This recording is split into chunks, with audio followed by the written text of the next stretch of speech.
I came up with this game because I'm a word nerd. I love the combination of puzzles as well as word games. So my dad was a big puzzle person with the card table with, don't touch it. It's got the pieces. My mom and my sister and I would play Epic Scrabble. So the two kind of together are really satisfying in this game because you get the picking up of pieces satisfaction of all the letters, each letter engraved on a push pin to move around. But you also have to strategize like a word game. And if you really wanted to strategize, put a time limit on it. But this seriously, like here, 2 minutes, go. It puts the two together in a way that's it's super satisfying. It's kinetic. You move it around. It satisfied that. I once wrote a letter to Scientific American that I had a subscription to because they didn't do enough women scientists. I'm like, you have 12 biographies, opportunities a year. So if I go and do Mark Twain, I'm also doing Mary Shelley, and I look at time periods. I look at, a balance between men and women. I look at a balance of different genres. So some of them are from sciences, but it doesn't necessarily just have to be the super common ones. Like this is an Einstein quote, but it's from his letters that Princeton had, and I go and I look at the digital online letters that they have there. The digital libraries are amazing. I've looked up everything from Tycho Brahe online where you can actually see his drawing of the heliocentric universe. So a lot of it means going to libraries. Denver Public Library downtown, my favorite haunt. Because by opening up a book and just kind of reading through it, for example, Letters of Amelia Earhart, I went to Aid Books online. They're great for rare books and used books that I can't easily find if the library is out. For like $5, and I, just got to read all of Amelia Earhart's letters to her mother. And there's a great quote out of that one that I love, but that's for a game in the future. Yeah. Spoilers, darling. This is true story. Going through the Denver Public Library, I was pulling out books of poetry, and there was one, it was a compilation of female poets from the Middle East from the 1970s, which is, talk about also happening right now, Middle East, just the amount of interest that we have, good, bad, negative, whatever. I was like, this was happening in the 70s. I wonder what, it was all women poets from the Middle East. So I was like, grab it. What have they got to say? First of all, it affected me so deeply, this woman, Salma. Her quote that I picked out is my favorite because it's still so timely and it's so universal, but it speaks to that sense of, I have a very particular experience with the revolution that's happening. And it is because I have children and I am trying to protect them just from life, not just crazy, extremists. And yet her viewpoint is so good in it. It's the one that affected me the most. And that's another one. Like, I can't tell you what it is, spoilers, but Salma had the most touching and universal of them. And, just generally when people come across it, because I have a big book of quotes that's kind of the spoilers if you're choosing for someone else as a gift, it always makes people pause. And especially when I get to tell them, like, no, that's 1970s.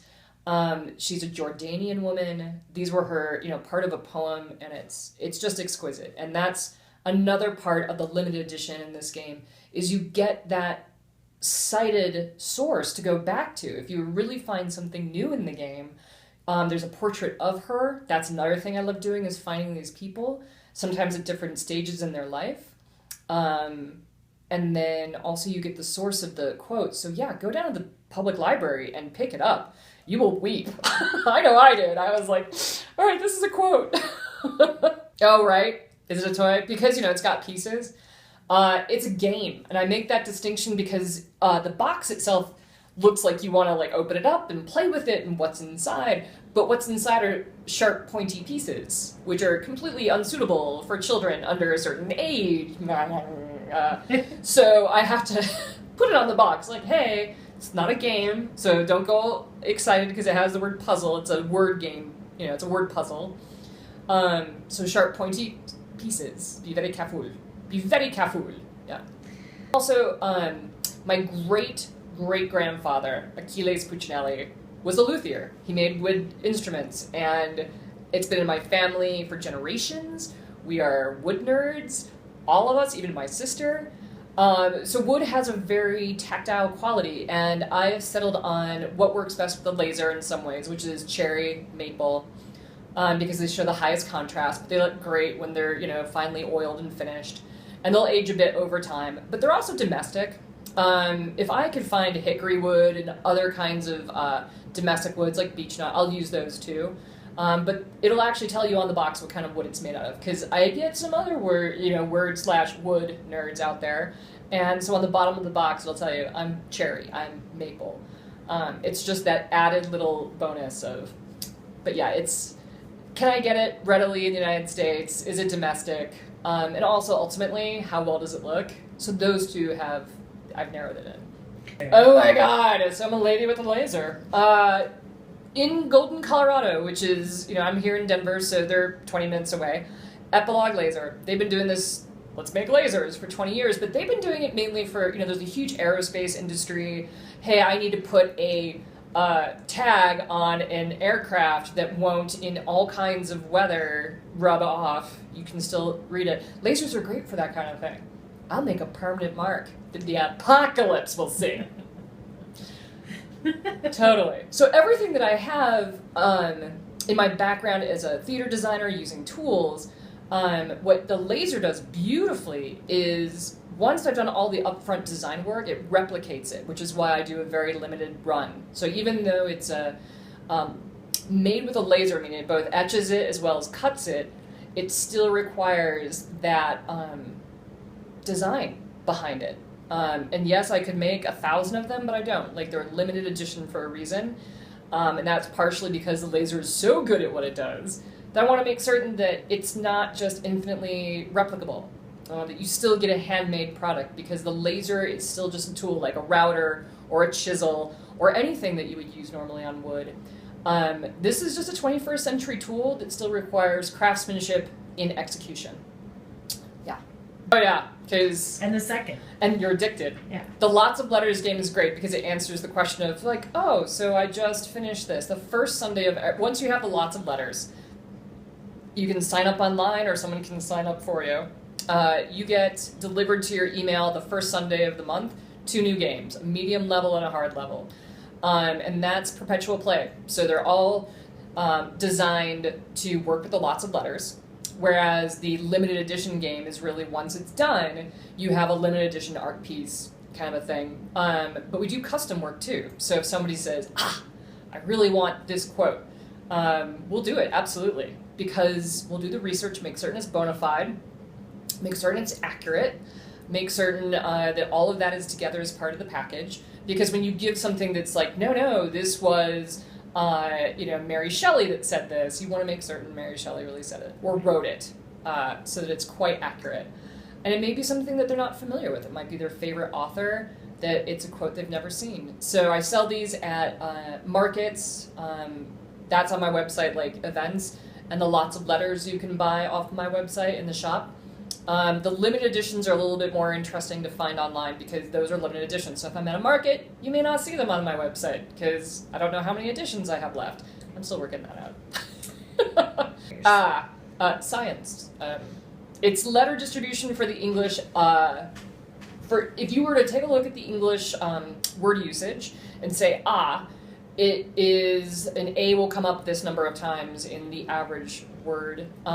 So I took quite a bit of the different data that's available on letter frequency, and then averaged those, and then through a lot of trial, and not so much error, but a lot of trial, trying to figure out which quotes would work with that letter distribution. And 250 letters is about, and what's in the box, is how much it takes to be able to have perpetual play. So you're going to have sometimes only 4 A's in a particular quote. Other times you'll need 8 A's. That will be there. So we have to run all of our quotes against our letter frequency to know that you can play using this. But letter frequency, baby. Right? Oh, my fellow word nerds. They come to me, and we are able to speak of our being smote by that one Scrabble player that just slams you every time. Like, no, done. Triple word screen. It is for all of those people that enjoy sometimes just solo gameplay. Like, it's the nice thing that, you know, because about the pins, you can set it up on a cork board, you can come back to it, it hasn't moved, you know, it's very portable. So it's for those folks that, like, oh, you want a group thing to kind of set out on a table for a bunch of folks to play, just hanging out. Folks that go up to cabins, you know, especially summer and winter, and you want something neat to play. You want something, hey, Thanksgiving dinner, if all y'all could just maybe be out of the kitchen for 10 minutes, just 10 scant minutes out of my 20 square feet of space, you know, to occupy people. I've heard great stories about who it's for from the people that buy them. This one woman bought it for her daughter who is in the Peace Corps, and she sent it to her as sort of like a group gift for everyone that was down there, which I thought was great. I've had several people get it for people that are in the hospital that need something that they can sort of focus on for a little bit and then, you know, kind of go to sleep, wake back up. So it's a great game for that.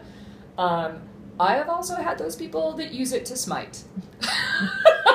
They're like, I need your hardest game, which Neil Gaiman and Luigi Pirandello have our current hardest games. They're a ridiculous number of letters, and definitely they're there to, oh, so you think you're so good, huh? How about that? So we have those, the Brain Busters, for smiting. Yeah, so we have some range of people that it's for, but I've had girls as early, I love this, when like the 9, 11-year-old girls, they get it. You know, they love, and it's picking it up and moving it around and strategizing, and so definitely I'd say, you know, 8's a little early without help, but, you know, 10 and up, they get it, and I love that, but that's just me.